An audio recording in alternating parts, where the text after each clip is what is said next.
Imagine this, you've spent years trying to climb out of your own chaos. You've read the books, listened to the podcasts, you've whispered affirmations in the dark, told yourself that this time, you won't screw it up. Then the opportunity comes. It's right there. A person who finally sees you. A door that finally opens. Peace, love, success, everything you said you wanted. And just when it begins to feel real, you feel it again. That quiet resistance, that subtle itch to ruin it. So you cancel the call. You say the wrong thing. You pick a fight. You ghost the one who was kind to you. You distract yourself with chaos just long enough to make the possibility fall apart.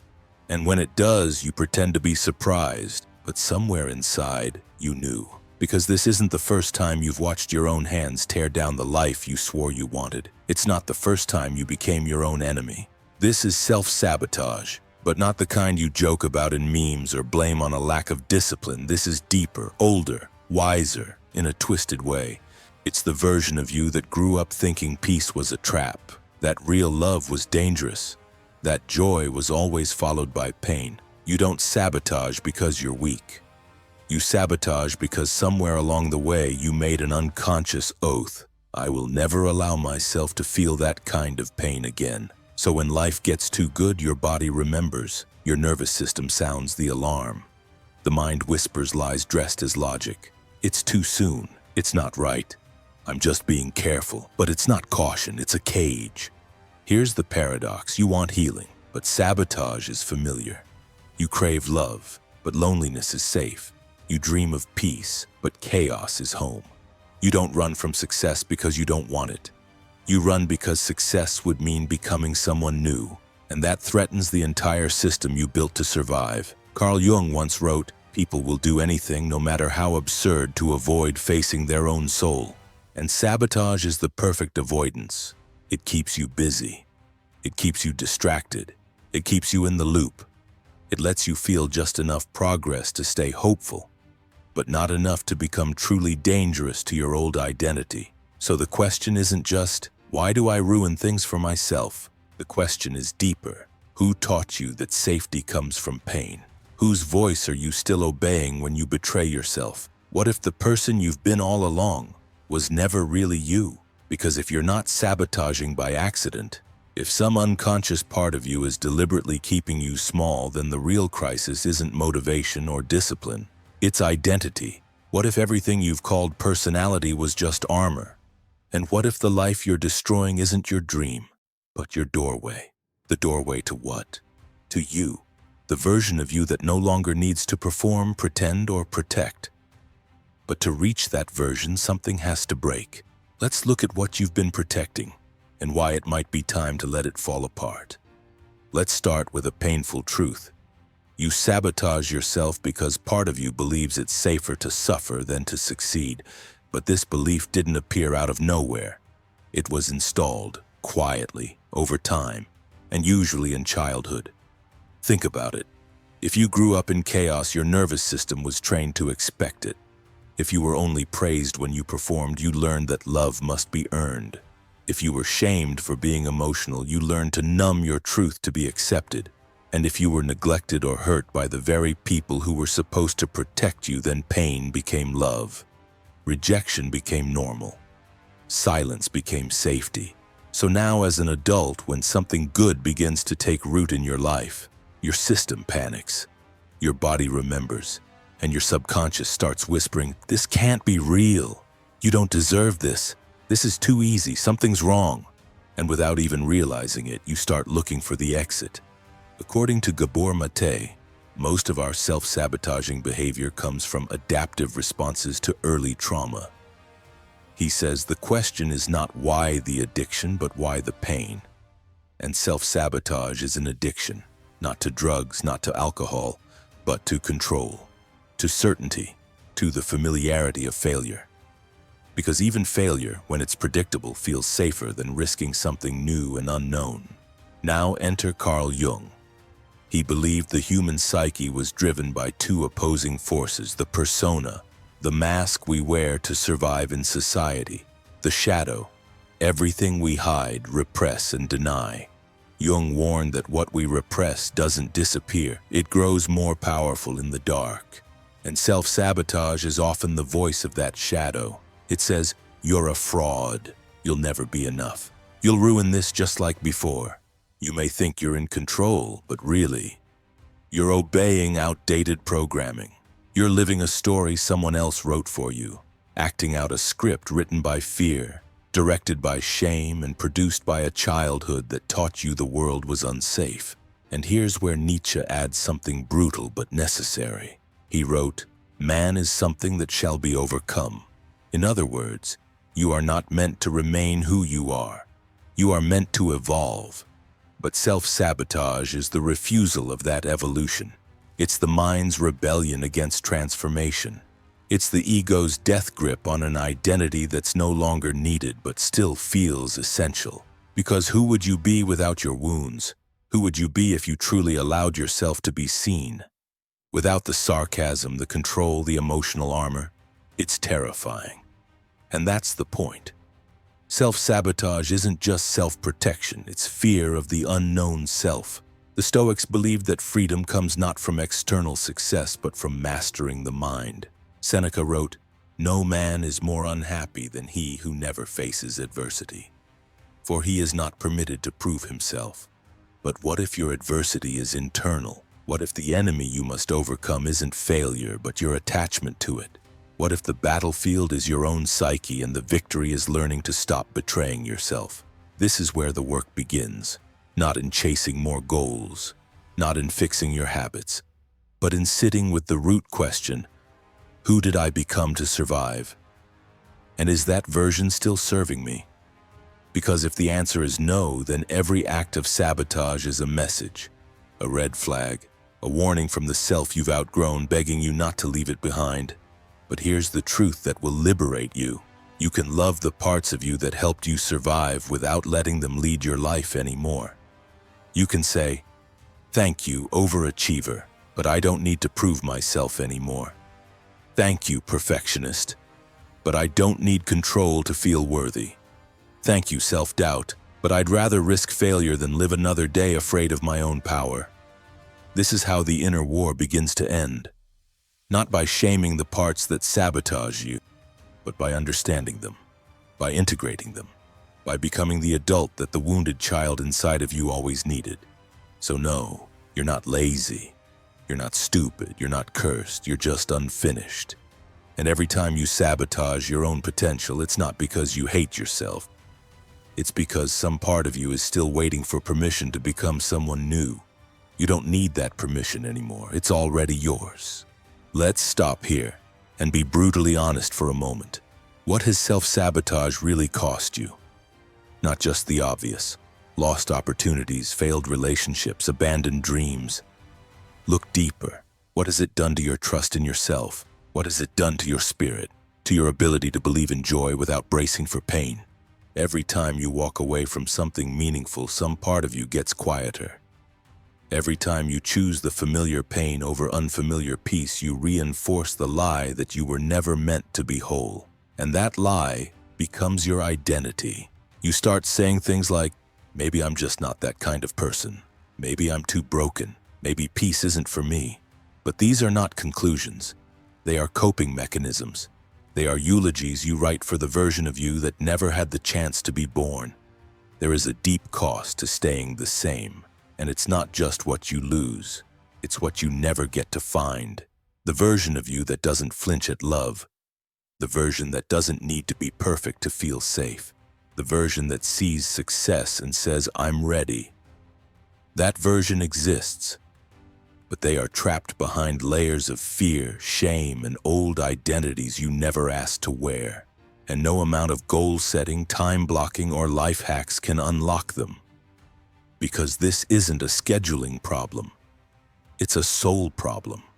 Carl Jung said, "Until you make the unconscious conscious, it will direct your life and you will call it fate."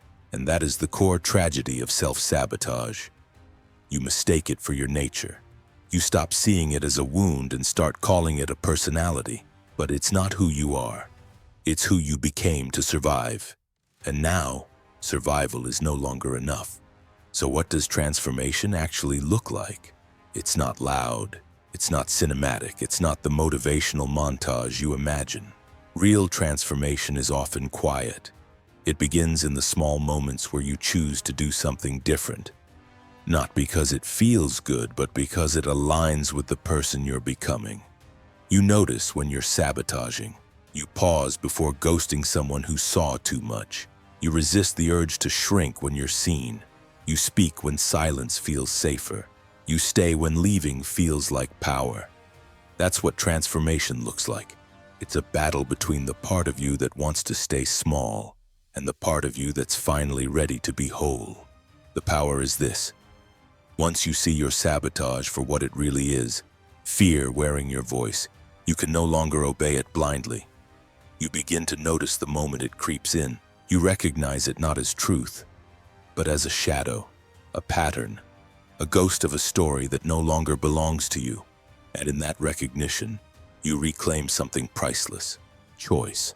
The power to choose discomfort over destruction. The power to sit with the unknown instead of running back to pain you understand. The power to rebuild not just your habits, but your identity. So ask yourself, what would my life look like if I stopped sabotaging it? Not in a fantasy, not in some far future, but right now, today. What if you allowed things to go well without guilt? What if you stopped ghosting the version of you who's been waiting for years to take the lead? What if you let go of the version that was built only to protect you, so you could finally live beyond the war? Here's the truth. You don't become free by fighting your sabotage. You become free by understanding it, integrating it, and choosing to move anyway, by walking through the fear, by letting the old self scream and still taking the next step, by feeling unsafe and doing it anyway. That's not recklessness, that's rebirth. And yes, you will grieve the old version of you. You will feel fear. You will feel the pull to go back to what's familiar. But something else will start to rise. A quiet strength, a steady voice, a self you don't have to protect because it no longer needs to hide. That's the hidden power of transformation. You stop managing the symptoms, you stop negotiating with your wounds, and you start writing a life from truth, not trauma. You become someone who no longer fears the unknown because they've finally met themselves. Now that you've seen the roots, the patterns, the pain, the philosophy behind sabotage, let's talk about how you actually start to break free. Because insight without action is just another way to stay stuck, and transformation is not a thought, it's a practice. A new rhythm you teach your body one day at a time. Here are the 4 steps that begin the shift. Step 1. Name the pattern without shame. The most dangerous thing about self-sabotage is how subtle it is. It's not always a dramatic crash. Sometimes it looks like just being busy, or not feeling like it today, or waiting for the right moment. So the first step is to call it what it is, without excuses, without judgment, without the usual self-hate. Say it plainly. I'm avoiding this because I'm afraid. I'm pulling away because it feels too real. I'm about to sabotage something good. You don't need to fix it instantly, but by naming it, you break its spell. You create a gap between the fear and the action. And in that gap, a new self can begin to choose. Step 2. Reconnect with the version of you that wants to grow. Sabotage usually wins because it's the loudest voice in the room. It yells fear, it floods your system, and it convinces you that the risk of change is death. But there's another voice in you. Quieter, older, wiser. The one who knows you were made for more. The one who believes peace isn't dangerous. It's overdue. You need to build a relationship with that voice again. Not just through motivation or positive thinking, but by spending time with it. Journal from that version of yourself. Visualize what they would say in moments of fear. Ask yourself, what would my healed self do right now? You're not faking it. You're rehearsing the future. Step 3. Take small, disobedient actions. Most people wait to feel ready before they take action. But readiness is a trap. You're not supposed to feel ready, you're supposed to feel afraid and move anyway. Pick one action each day that feels slightly disobedient to your old self. Not reckless, just rebellious. Say yes to the opportunity even if you're shaking. Set the boundary even if your voice trembles. Speak the truth even if you think they'll leave. Finish the project even if no one claps. Every time you act differently than your pattern, you tell your nervous system, "We're safe now, we can grow." And eventually it starts to believe you. Step 4. Rebuild trust with yourself, not just goals. Most people think self-trust comes from results, but it doesn't. It comes from consistency. You begin to trust yourself again when you show up for yourself in small, repeated ways. Not by crushing every goal, but by refusing to abandon yourself when it gets hard. So keep your promises, even the tiny ones. If you say you'll go for a walk, go. If you say you'll rest, actually rest. If you say you'll stop replying to that person, stop. Each act of follow-through is a love letter to your future self. Each moment of honesty repairs the bridge between who you are and who you're becoming. Speak to your sabotage with compassion, not war. You will be tempted to shame yourself, to yell at your fear, to treat your inner child like a problem to fix. Don't, because sabotage is not your enemy. It's your scared protector, and that part of you deserves a new role, not exile. Try saying, "Thank you for trying to keep me safe, but I no longer need to shrink to survive. You got me here. I'll take it from here." That shift, from shame to self-leadership, is the moment healing truly begins. Real transformation isn't loud, it's repetitive. You won't feel reborn overnight. There won't be fireworks, but something else will happen. You'll notice that the thing you used to run from no longer controls you. You'll find yourself doing things your old self would have called impossible. And you'll realize you didn't need to become someone new. You just needed to stop betraying who you already were. Let's return to the beginning, to the version of you who stands at the edge of something good and pulls away. Not because you don't want it, but because something inside you learned long ago that wanting is dangerous.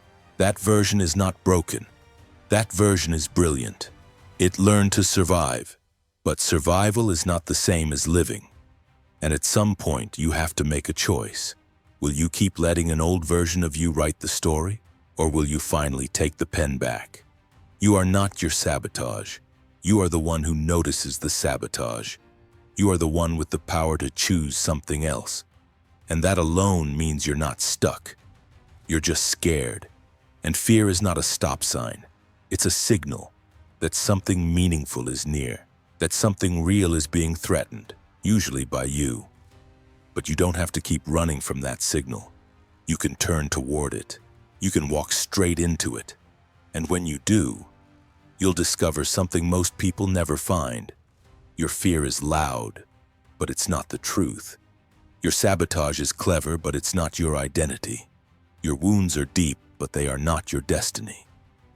Carl Jung believed that the greatest gift we can give the world is the integration of our shadow, to bring the hidden, wounded parts of ourselves into the light, not to destroy them, but to understand them, to make them conscious, to make them part of the whole, because freedom doesn't come from perfection. It comes from wholeness, from no longer needing to pretend, from no longer fearing your own strength, from finally realizing that peace is not earned through suffering, it's reclaimed by truth. And truth in its rawest form is this: you were never meant to stay small. You were never meant to live in the shadow of your pain. You were never meant to keep playing the role your fear wrote for you. You were meant to become, to evolve, to outgrow your old stories and tell new ones with your life. But you can't do that while sabotaging yourself. You can't move forward while keeping one foot in survival mode. You can't rise while still worshiping the wound. So stop asking, "Why am I like this?" Start asking, "Who could I be if I stopped running?" That's where your power is. That's where your real story begins. Not when you're perfect, not when you're fearless, but when you're finally honest. When you look at your patterns and say, "I understand why you're here, but you don't get to lead anymore. I love the self that kept me safe, but now I choose the self that makes me free." That's what healing really is. So this is your invitation to stop shrinking, to stop stalling, to stop waiting for someone else to tell you it's okay to grow. You don't need more permission. You don't need more time. You need to act, to choose again and again until the new pattern becomes your new self. Because this isn't just about one video. This is about your life. And if there's one thing I hope you take from everything we've explored, it's this. You don't sabotage yourself because you're broken. You sabotage because a part of you still believes the old pain is safer than a new future. But that part doesn't get to decide anymore. You do. Keep going. Your healing isn't found in a single insight. It's found in showing up again and again and again. There's so much more to uncover, and it begins now. Don't miss the next video. Stay consistent. You're not alone, and you're not stuck. You're awakening. We'll keep walking this path together.